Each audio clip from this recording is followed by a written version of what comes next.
ការផ្ដល់ថ្នាំតាមឧបករណ៍ឆ្ពង់បាទអញ្ចឹងយើងត្រូវត្រួតពិនិត្យមើលសំណុំលិខិតអ្នកជំងឺសិនបន្ទាប់មកយើងធ្វើការពន្យល់ពីទម្រង់ការដល់អ្នកជំងឺនិងសុំការអនុញ្ញាតពីគាត់ហើយបន្ទាប់មកទៀតយើងត្រូវធ្វើអនាម័យដៃហើយយើងរៀបចំសម្ភារៈមានអាល់កុលលាងដៃមានថាសមានថ្នាំឆ្ពង់ stethoscope ម៉ាស៊ីនឆ្ពង់បាទនិងឧបករណ៍ឆ្ពង់ផ្សេងបន្ទាប់មកយើងធ្វើតេស្ត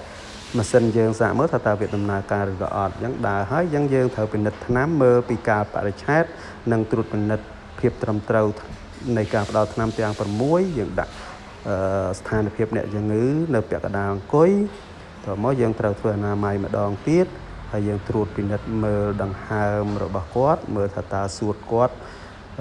នៅមានសម្លេង wheezing ដែរឬទេហើយយើងត្រួតពិនិត្យមើលសញ្ញាជីវិតផ្សេងទៀតណាដូចជាសញ្ញាច្រវាក់ដង្ហើមអីបាទអញ្ចឹងយើងវាតម្លៃប៉ាន់ប្រមាណឡើងវិញពេលយើងឃើញយើងកត់លទ្ធផលដែលយើង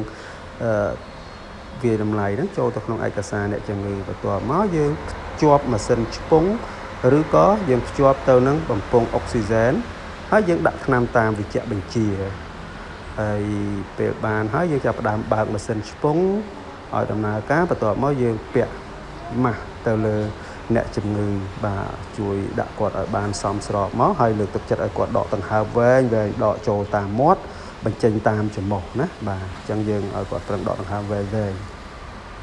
បាទអញ្ចឹងយើងត្រួតពិនិត្យពេលអស់ថ្នាំហើយក៏យើងបិទម៉ាស៊ីនឆ្ពង់ហើយយើងធ្វើអនាម័យដៃឡើងវិញ